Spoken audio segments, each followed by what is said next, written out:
Our loyalties are to the species and the planet. We speak for Earth. Our obligation to survive and flourish is owed not just to ourselves, but also to that cosmos, ancient and vast, from which we spring.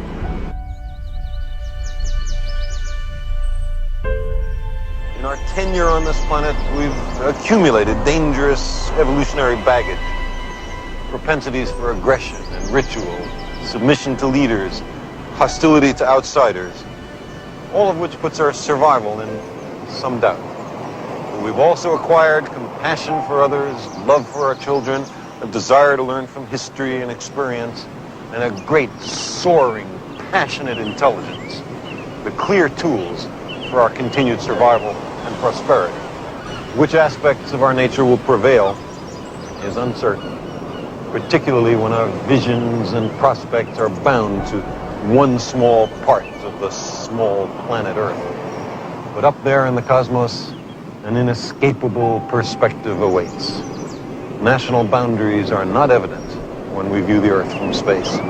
Fanatic ethnic or religious or national identifications are a little difficult to support when we see our planet as a fragile blue crescent fading to become an inconspicuous point of light against the bastion and citadel of the stars.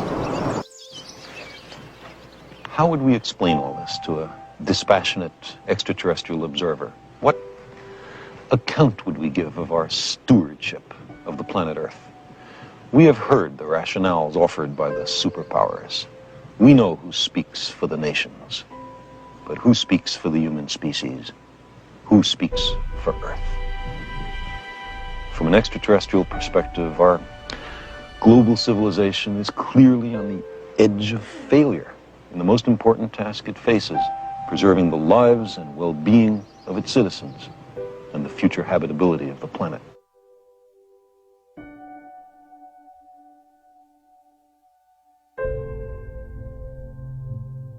We've reached a point where there can be no more special interests or special cases.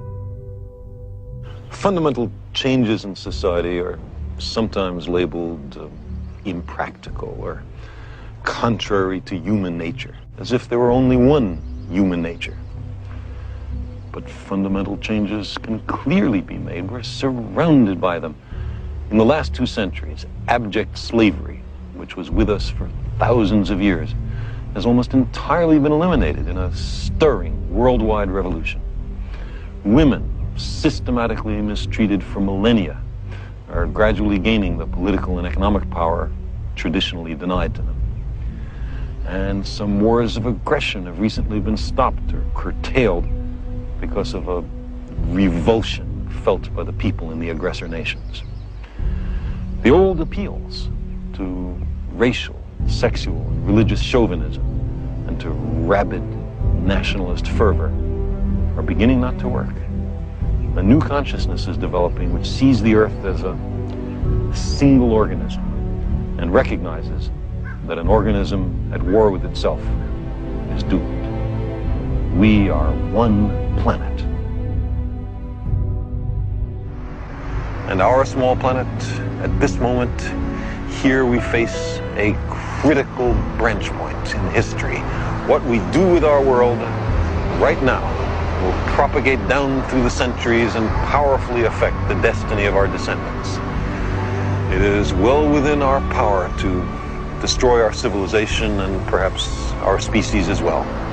If we capitulate to superstition or greed or stupidity, we can plunge our world into a darkness deeper than the time between the collapse of classical civilization and the Italian Renaissance.